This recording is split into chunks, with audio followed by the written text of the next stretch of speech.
नमस्ते बच्चों, my self Jaiswal sir. हम पढ़ रहे हैं class 10th science life processes. Last class में हमने रेस्पिरेशन के अंडर में आपको एनएरोबिक रेस्पिरेशन के बारे में बताया था कि the respiration which takes place in absence of air is called anaerobic respiration, and such kind of respiration takes place in yeast and bacteria.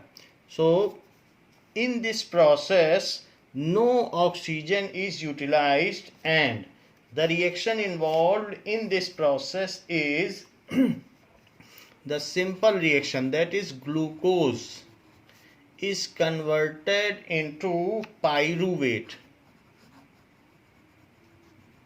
Pyruvate को पायरूविक एसिड भी कहते हैं। तो ये काम साइटोप्लाज्म में होता है, जो सेल का फ्लूइड होता है आउटसाइड न्यूक्लियस, उसमें होता है इन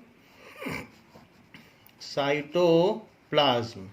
तो ग्लूकोज को पायरूवेट में टूटना ही होता है, चाहे एरोबिक रेस्पिरेशन हो या एनएरोबिक, इसको पायरूवेट में टूटना ही है। और ये प्रोसेस में कोई एनर्जी रिलीज या फिर एब्जॉर्ब नहीं होती, ये ग्लूकोज पहले टूटता है, इसके बाद का जो प्रोसेस है वो एनर्जी रिलीजिंग प्रोसेस है। सो ग्लूकोज के टूटने को कहते हैं ग्लाइकोसिस। सो ये मैं आपको एनएरोबिक रेस्पिरेशन के बारे में बता रहा हूँ क्योंकि ग्लूकोज प्लस ऑक्सीजन नहीं लिखा है। सो ग्लूकोज का सिंपल ऐसे ही बिना ऑक्सीजन के टूट जाना ग्लाइकोसिस है, और जिसमें कि पायरूवेट बनता है। और पायरूवेट के बाद इन एब्सेंस ऑफ ऑक्सीजन,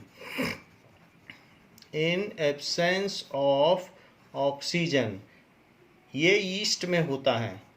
ईस्ट को खमीर भी कहते हैं। तो आप अपने पेरेंट्स से या मम्मी से पूछेंगे कि खमीर क्या होता है, तो वो बताएंगे कि डोसा हो या इस तरीके का जो पेस्ट होता है जो फ्लफ़ी बनाने के काम में आता है किस चीज़ को, या केक बनाने के काम में आता है, तो उसका जो नीडिंग पेस्ट है उसमें खमीर मिलाया जाता है और ये सभी के घरों में रखा रहता है। तो बाज़ार में ये खमीर जनरल मर्चेंट के पास मिलता है, 10 रुपए की डिब्बी मिलती है, तो ये ज़रूर डाला जाता है। इट इज़ एडिबल, जिससे कि कोई भी चीज़ में फ्लफ़ी हो जाए। ब्रेड बनाने के लिए भी खमीर का इस्तेमाल किया जाता है। तो जब पायरूवेट बन जाता है तो इन एब्सेंस ऑफ ऑक्सीजन ये ईस्ट अब उसको क्या करेगा। ईस्ट अगर मान लीजिए ग्लूकोज है, ग्लूकोज में आप थोड़ा सा ईस्ट डाल दें, हमने पिछली क्लास में आपको वीडियो भी दिखाया था, तो उसमें वो जो ईस्ट है उसका फर्मेंटेशन कर देता है। फर्मेंटेशन को किण्वन कहते हैं कि उसमें कीड़ा लग गया है, तो इस प्रोसेस को कहते हैं फर्मेंटेशन। सो उस चीज़ को फर्मेंटेशन कर देता है, और जो पायरूवेट है now it is getting converted into ethanol, जिसको कि विस्की भी कहते हैं, C2H5OH। तो आपको पता होना चाहिए जो ग्लूकोज है जो ग्रेप जूस से बनता है, तो उसी से जो अंगूर की शराब बनती है, तो वो ईस्ट के डाल देने से, उसको सड़ा देने से अंगूर की शराब बनती है। So this is ethanol. Ethanol is beverage, so which is use to lose our senses. जब इसको कोई पी लेता है तो उससे जो उसका नर्वस सिस्टम है, जो संवेदी तंत्र है, वो उसका ब्रेक डाउन हो जाता है, पैरालाइज हो जाता है। नाउ +2 CO2, इसमें CO2 भी निकलता है जो हमने आपको बैलून के एक्सपेरिमेंट से बताया था, और साथ में 2 यूनिट्स ऑफ ATP निकलती है। ATP जो निकलती है ये एडिनोसिन ट्राइफॉस्फेट है, जो एनर्जी करेंसी है। तो 2 मॉलिक्यूल्स ATP के बनते हैं। तो ये एनएरोबिक रेस्पिरेशन हमने आपको बताया।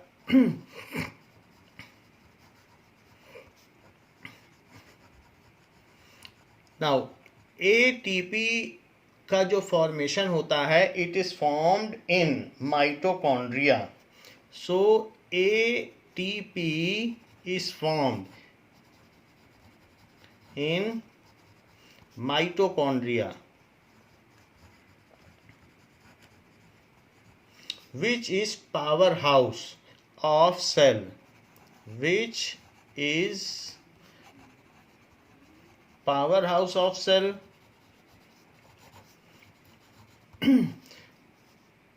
ATP, that is adenosine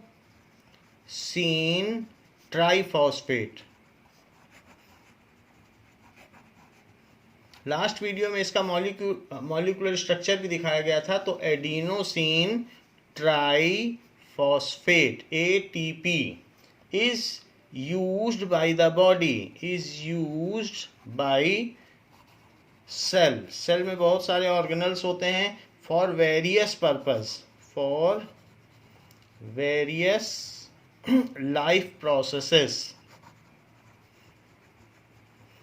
ATP जब भी टूट करके ADP बनेगा, एडिनोसिन डाइफॉस्फेट, तो और साथ में एक फॉस्फेट निकल गया तो वो फॉस्फेट बन जाएगा, फॉस्फेट। और प्लस एक ATP के टूटने से 30.5 किलो जूल एनर्जी रिलीज होगी, किलो जूल एनर्जी रिलीज होती है। तो एक ATP टूटने से, तो 2 ATP बन रहे हैं तो उससे टूटने से इसकी डबल एनर्जी यानी 61 किलो जूल एनर्जी रिलीज होगी। So it is known as energy currency of cell. ATP is called, सारे काम ATP से ही होते हैं और जो भी सेल ऑर्गेनल्स हैं वो माइटोकॉन्ड्रिया से ATP रिसीव करते हैं और अपना काम करते हैं, उसको ADP में बदलते हैं और फिर उस ADP को वापस माइटोकॉन्ड्रिया में भेज दिया जाता है कि जिससे फिर से फॉस्फेट को जोड़ के उसको ATP बनाया जा सके। So ATP is called energy currency of cell. तो जो एनएरोबिक रेस्पिरेशन जिसके बारे में हम आपको बता रहे हैं, दिस इज एनएरोबिक रेस्पिरेशन, उसमें ऐसा हमारी बॉडी में भी होता है। When we are doing a vigorous exercise like running, dancing और समथिंग प्रैक्टिसिंग इन जिम, तो जब हम ऐसे कुछ करते हैं या स्पोर्ट्स खेलते हैं, then what energy is released by cell under aerobic respiration. By cell के अंदर तो जो ग्लूकोज है वो कैसे टूटता है सो ग्लूकोज जब टूटता है, जैसे ये देखिए, व्हेन वी डू एक्सरसाइजेस, कुछ भी फिजिकल एक्सरसाइज अगर हम जब करते हैं तो विगरस का मतलब बहुत तेज, फिजिकल एक्सरसाइज रनिंग, डांसिंग इस तरीके से करते हैं, then the energy released under aerobic respiration is not sufficient to meet the energy requirement of body, then the energy released under aerobic respiration. Aerobic respiration का मतलब ऑक्सीजन के presence में respiration, तो the energy release under aerobic respiration. तो aerobic respiration में भी वही सब चीज़ें होती हैं, जैसे C6H12O6 ये ग्लूकोज है, तो सबसे पहले ग्लूकोज साइटोप्लाज्म में किट में टूटेगा, साइटोप्लाज्म जो प्लाज्मा होता है न्यूक्लियस के बाहर सेल के अंदर में, तो उसमें ये टूट जाएगा और इसको भी ग्लाइकोसिस ही कहेंगे। ग्लाइकोसिस यानी ग्लूकोज का टूटना, तो ये 2 पाइरूवेट में टूट जाएगा, तो पाइरूवेट, तो ये 2 मॉलिक्यूल्स ऑफ पाइरूवेट में टूट जाएगा। अब इसके बाद क्या होगा कि इन माइटोकॉन्ड्रिया, अब ये जो होगा माइटोकॉन्ड्रिया में, ये किस में टूट जाएगा, इन माइटोकॉन्ड्रिया में ये टूटेगा और ऑक्सीजन को लेके टूटेगा। So in presence of oxygen it breaks down into, इसलिए यहाँ पर ऑक्सीजन लिख दें, ऑक्सीजन की प्रेजेंस में ये टूट जाएगा CO2 में। देखो 6 थे तो 6 CO2 बनेगा और ये 6 CO2 बन गया और 6 वाटर बन गया।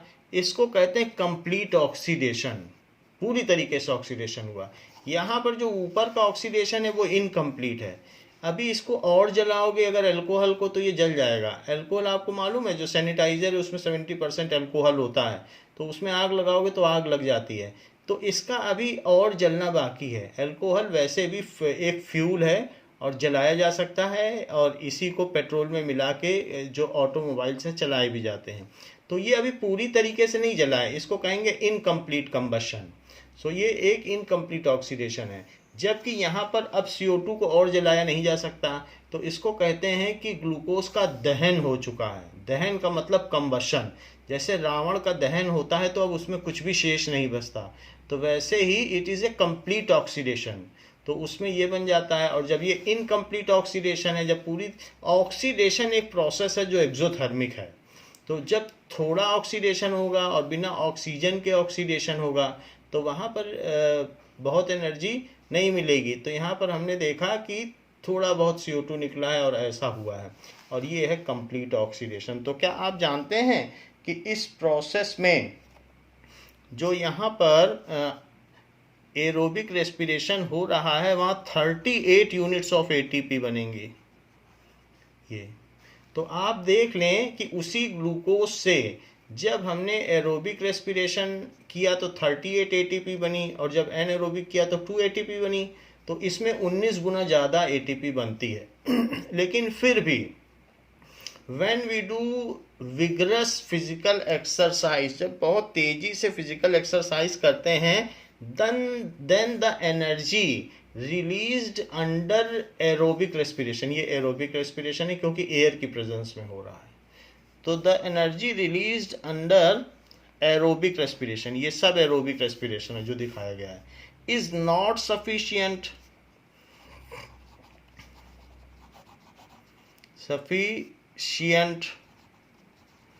To meet energy requirement of body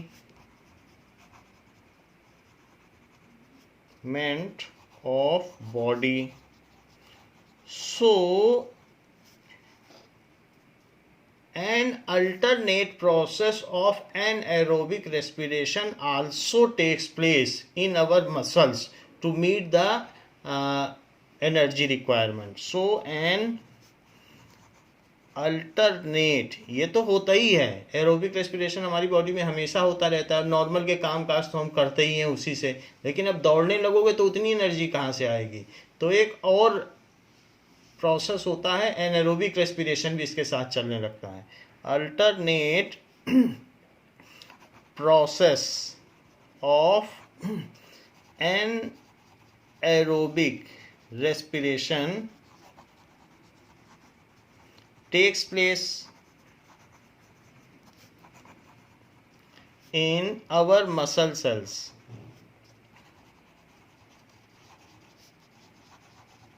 ये चीज़ होती है। तो मसल सेल्स में एनारोबिक रेस्पिरेशन होता है। क्योंकि हम एनारोबिक रेस्पिरेशन के बारे में पढ़ रहे हैं, तो देखें मसल सेल्स में क्या होता है। वहाँ पर जो ग्लूकोज है, ग्लूकोज का साइटोप्लाज्म में, ये तो सभी में होगा ही, साइटोप्लाज्म में ग्लाइकोसिस होता है, यानी ग्लूकोज का टूटना, ग्लाइकोसिस, और इससे पाइरूवेट बनता है। ये पाइरूवेट बन जाता है। यहाँ तक तो सब कुछ ठीक है, लेकिन इसके बाद इन मसल सेल्स और no oxygen, in absence of oxygen, in absence of O2, उसके बिना यहाँ लैक्टिक एसिड बनता है। लैक्टिक एसिड जैसे हमें मालूम होता है कि जो कर्ड बनती है दूध से, उसमें लैक्टोबैसिलस बैक्टीरिया होते हैं और वो लैक्टिक एसिड बनाते हैं। तो दही जैसे खट्टा होता है तो वो लैक्टिक एसिड कहलाता है। तो सेम लैक्टिक एसिड हमारे मसल्स में बन जाता है, और साथ ही साथ 2 यूनिट्स ऑफ ATP सिर्फ निकलती है, ATP। और उसी लैक्टिक एसिड की वजह से, क्योंकि शोर होता है और हमारी मसल्स के बीच में बनता है, तो हमारे मसल्स क्रैम्प हो जाते हैं। आप जिम जाएं और जिम जाने के बाद आपको पता चलेगा कि आपकी बॉडी में क्रैम्प्स पड़ गए हैं, दर्द होने लगा है। तो वो क्यों होता है? क्योंकि लैक्टिक एसिड के फॉर्मेशन से होता है, जो कुछ दिन में फिर ठीक हो जाता है, बॉडी उसे एडजस्ट कर देती है, बाहर निकाल देती है, फिर ठीक हो जाता है। तो इस तरीके से हम देख रहे हैं कि ये जो प्रोसेस है ये हमारी बॉडी के अंदर भी होता है। तो हमारी बॉडी के अंदर भी एक तरीके का एनएरोबिक रेस्पिरेशन होता है, जिसमें जो ग्लूकोज है वो इन्हीं सब प्रोसेस के अंदर में CH3 C double bond O C double OH, ये 2 मॉलिक्यूल्स ऑफ पाइरुवेट भी बोल सकते हैं या 2 molecules of pyruvic acid. So 2 molecules of pyruvic acid, दोनों एक ही चीज़ है, पाइरुवेट बोलो या ये। फिर उसके बाद यही सब है, और उसके बाद लैक्टिक एसिड बन जाता है, दैट इज CH3OH और C डबल OH और प्लस 2 ATP। तो ये लैक्टिक एसिड है, दही का फार्मूला, और प्लस 2 ATP ये बनता है, ये भी 2 मॉलिक्यूल बनता है। तो ये काम होता है। तो this is anaerobic respiration taking place in our body, but थोड़ी सी एनर्जी इसमें निकलती है। So the general concept of it is that it releases very less amount of energy. अब हम बात करते हैं कि रेस्पिरेशन के दूसरे प्रकार की, जो कि होता है aerobic respiration.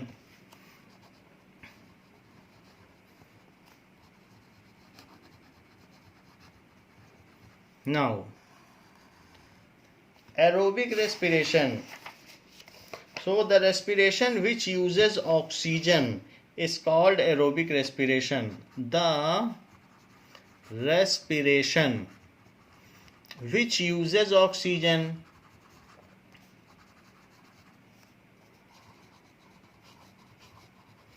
is called aerobic respiration. So it is the respiration which is taking place in most of the organism. यही ज़्यादातर में होता है, क्योंकि ऑक्सीजन की एबंडेंस है हमारे एटमॉस्फेयर में, तो ये काम होता रहता है। So in aerobic respiration, glucose is completely broken down in CO2 and water. तो इस तरीके से in this glucose is completely broken down.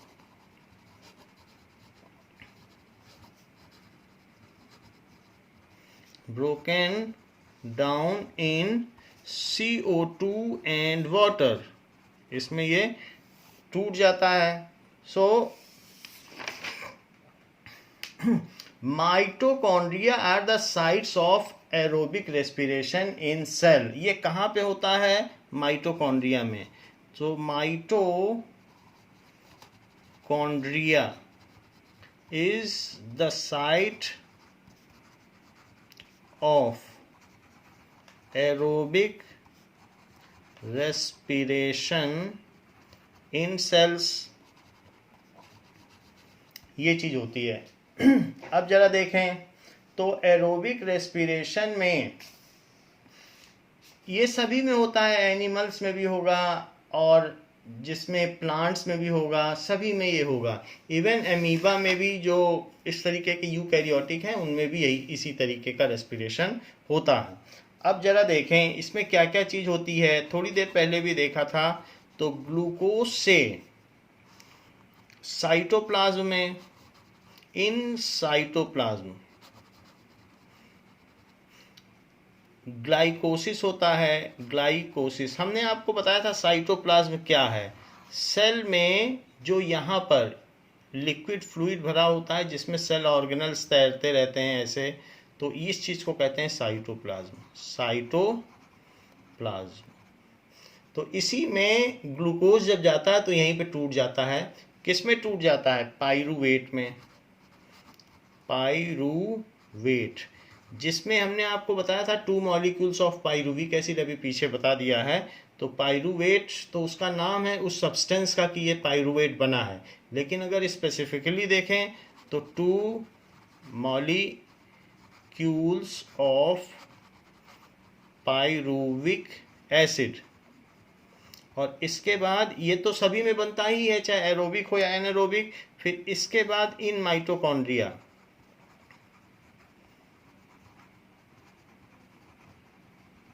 Mitochondria भी यही है इस तरीके से, सो ओवल शेप में, तो इस तरीके से बीन शेप्ड का होता है माइटोकॉन्ड्रिया। तो वहाँ पर ऑक्सीजन की प्रेजेंस में क्या होगा, इसका कंप्लीट ऑक्सीडेशन होगा, और क्या क्या बनेगा, 6CO2 प्लस 6H2O और प्लस 38 यूनिट्स ऑफ ATP। तो ये एरोबिक रेस्पिरेशन में कंप्लीट ऑक्सीडेशन होता है और large amount of energy is generated. आपकी बुक में कई चीज़ें दी गई हैं जो आपको देखनी चाहिए, जैसे कि ये ईस्ट सेल दिया है, तो ईस्ट इस तरीके से होगा। तो हमने आपको दिखाया भी था ईस्ट पाउडर, लेकिन अगर आप इसे माइक्रोस्कोप से देखेंगे तो ऐसा होगा, और साथ ही साथ माइटोकॉन्ड्रिया इस तरीके का होगा।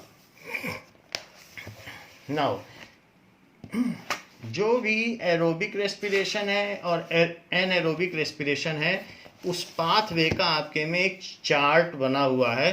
Let us discuss that flow chart, कि कौन कौन से टाइप के रेस्पिरेशन होते हैं, तो उनका फ्लो चार्ट देखें।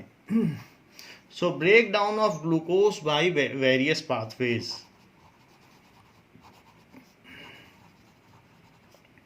Break down of glucose by various pathways.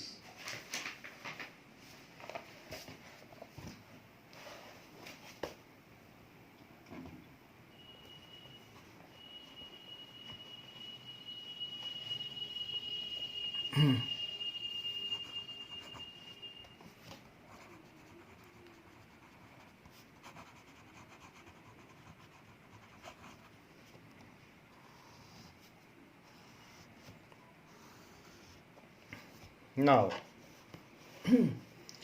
जैसे कि ग्लूकोज 6 कार्बन मॉलिक्यूल है, 6 कार्बन मॉलिक्यूल, उसको साइटोप्लाज्म में सबसे पहले टूटता है, साइटोप्लाज्म में टूटता है, जिसको कि ग्लाइकोसिस भी कहते हैं। तो वो पाइरूवेट बनाता है, जो कि 3 कार्बन मॉलिक्यूल है, 3 कार्बन मॉलिक्यूल है। लेकिन वो बोल रहा है इस प्रोसेस में भी, बुक बोल रही है कि इस प्रोसेस में भी थोड़ी एनर्जी रिलीज होती है। तो आप इसे लिख लें। शुरुआत में हमने बताया था कि इस प्रोसेस में एनर्जी रिलीज नहीं होती है, बट बुक बोल रही है होती है, तो ये सही बात होगी कि इसमें एनर्जी रिलीज होती है। So small amount of energy is released in this process. अब देखिए, जब पाइरूवेट बन गया तो अब इसके पास 3 डिफरेंट ऑप्शंस हैं कि वो अलग अलग प्रोसेस से जाए। तो पहला प्रोसेस है कि absence of oxygen, absence of oxygen. तो इन ईस्ट में ऐसा ही होता है कि अगर डिब्बा बंद कर दो, उसमें शुगर डाल दो, तो ईस्ट अपना मज़े से खाता रहेगा और शुगर को डिकम्पोज कर देगा, उसको किसी एयर की भी ज़रूरत नहीं है, और उसमें वो इथेनॉल बना देगा। सो इथेनॉल बनाएगा और कार्बन डाइऑक्साइड बनाएगा, और साथ में एनर्जी दे देगा, CO2 प्लस एनर्जी, ऐसा। और यहाँ पर क्या होगा कि सेकेंड प्रोसेस भी एब्सेंस ऑफ ऑक्सीजन का है, तो लैक ऑफ ऑक्सीजन, और वो मसल सेल में होगा, मसल सेल, इन मसल सेल। तो मसल सेल में लैक्टिक एसिड बनाएगा, लैक्टिक एसिड, और इसके अलावा एनर्जी दे देगा, प्लस एनर्जी। तो ये जो लैक्टिक एसिड है ये 3 कार्बन मॉलिक्यूल है। इसके अलावा एक और पाथवे है, that is presence of oxygen, presence of oxygen. और इन माइटोकॉन्ड्रिया,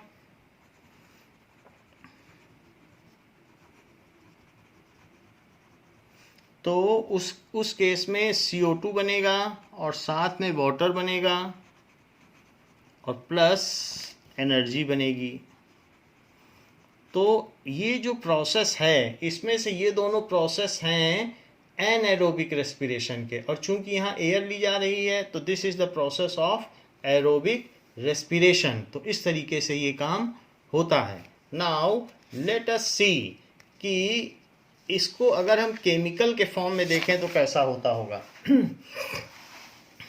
कि सबसे पहले जो ग्लूकोज है, तो glucose that is C6H12O6। C6H12O6 का ग्लाइकोसिस हुआ, और वो कहाँ हुआ? इन साइटोप्लाज्म में। और साइटोप्लाज्म में जो ग्लाइकोसिस हुआ तो 2 मॉलिक्यूल बन गए CH3, C double bond O and C double OH. So 2 molecules of pyruvic acid. 2 molecules of pyruvic acid. अब इसके 3 पाथवे हैं। ये तो बन गया। तो इसका पहला पाथवे क्या है, और दूसरा पाथवे क्या है, और तीसरा पाथवे क्या है? सो पहला पाथवे है कि इन absence of oxygen, in absence of O2 और इन ईस्ट। तो अगर वहाँ पर होगा तो ये 2 मॉलिक्यूल्स ऑफ C2H5OH बनाएगा, प्लस 2 मॉलिक्यूल्स ऑफ CO2। ऐसा क्यों कह रहा हूँ? क्योंकि देखो क्या हो गया, C4 और 2 तो 6 हुआ कि नहीं, तो पूरे होने भी चाहिए। तो इस तरीके से, एंड ये देखो 6 है हाइड्रोजन और 6 2 12, ये पूरा हो गया। और इसी तरीके से 4 ऑक्सीजन और 2 ऑक्सीजन, तो 6 है। सब कुछ पूरा है, कुछ हमने छोड़ा नहीं है, पूरे का पूरा बैलेंस्ड रिएक्शन बन रही है। तो इस तरीके से ये काम होता है। यहाँ बैलेंसिंग नहीं हुई है क्योंकि यहाँ पर 4 2 8 है, तो इसमें 2 हाइड्रोजन मॉलिक्यूल निकलते हैं, तभी बैलेंस होगा। तो ये चीज़ हो गई। अब ये बनने के बाद प्लस 2 ATP, इसमें 2 ATP एनर्जी निकलती है।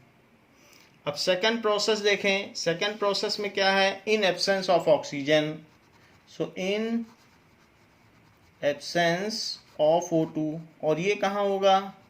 इन मसल सेल, मसल सेल, तो वहाँ पर होगा। अच्छा, वहाँ लैक्टिक एसिड बनेगा। तो ये चीज़ हमने आपको जो बताई, इसका नाम है इथेनॉल, जो बिवरेज है, पीने के लिए काम में आती है, विस्की।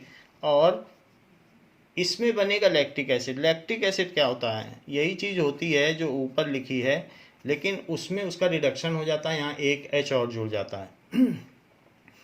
तो C और OH और C डबल OH, ये यही कर्ड में भी यही चीज़ होती है।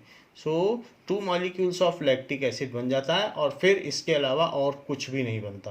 क्योंकि आप देख लो इसी में ही 3C हैं, और 3C इंटू 2 तो 6 हो गए। बाकी आप देख लो 3 4 5 हाइड्रोजन की कमी है, तो हाइड्रोजन बैलेंस की जा सकती है। सो 2 molecules of lactic acid.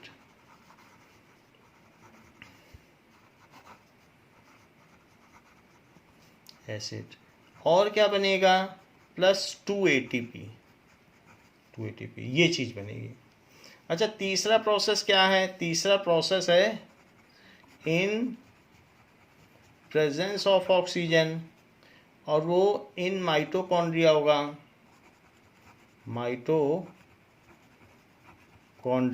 Mitochondria में क्या होगा? ये कंप्लीट ऑक्सीडेशन है। सो CO2 प्लस 6H2O ये है, एंड प्लस 38 ATP, तो ये चीज़ होता है। तो ये जो प्रोसेस है, इट इज़ इनकम्प्लीट ऑक्सीडेशन का प्रोसेस है। सो इन कंप्लीट ऑक्सीडेशन। ये पूरी तरीके से इसका ऑक्सीडेशन नहीं हुआ है, इसलिए इसे कहा गया इनकम्प्लीट ऑक्सीडेशन। ये है। अब देखो ये इनकम्प्लीट है, और जबकि ये कैसा है, कंप्लीट ऑक्सीडेशन। तो ये हो गया एन एरोबिक रेस्पिरेशन, और जबकि ये एरोबिक रेस्पिरेशन। तो ये बात हो गई। नाउ लेट अस डिस्क्रिमिनेट और compare between aerobic and anaerobic respiration. So हम इसमें अंतर स्थापित करते हैं। So one is aerobic respiration. तो ये चीज पूछी जाती है, ऑक्सीकृत श्वसन और अनऑक्सीकृत श्वसन में क्या भेद है, अंतर स्थापित करिए। That is an aerobic respiration. Now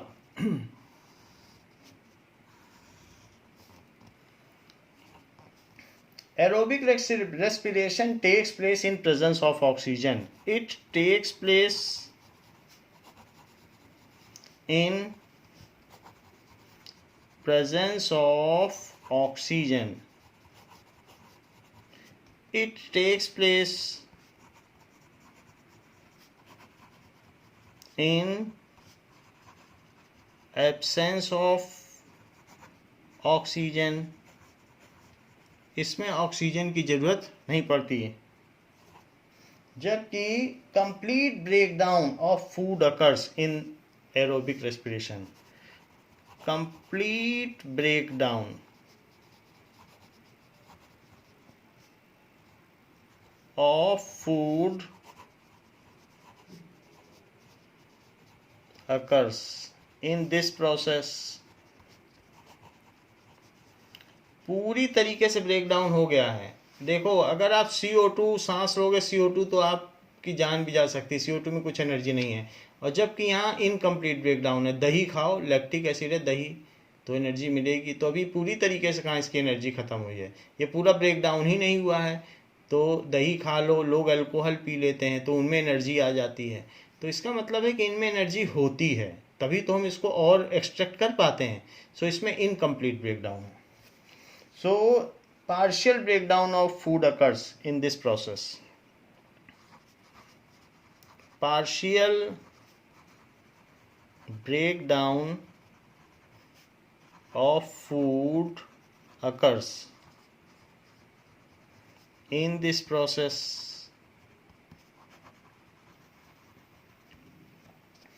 next is the end products, जो लास्ट में आपको मिलता है। The end products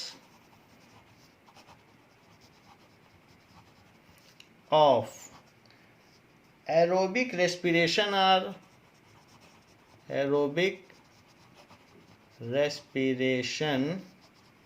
are CO2 and water. जबकि इसमें क्या है, end products of anaerobic respiration of this process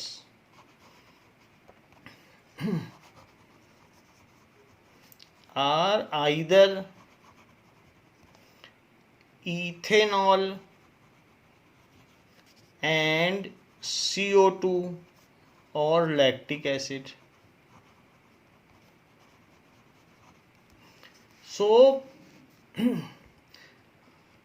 38 ATP amount of energy currency is produced per glucose molecule। इसमें क्या होता है, 38 ATP energy currency is produced on breakdown of one glucose molecule। on breakdown of one glucose molecule which is quite large, 2 ATP energy currency is produced on breakdown of per glucose molecule, on breakdown of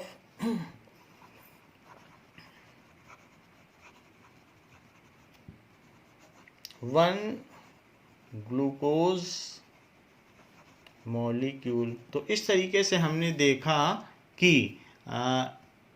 इन दोनों में क्या difference है।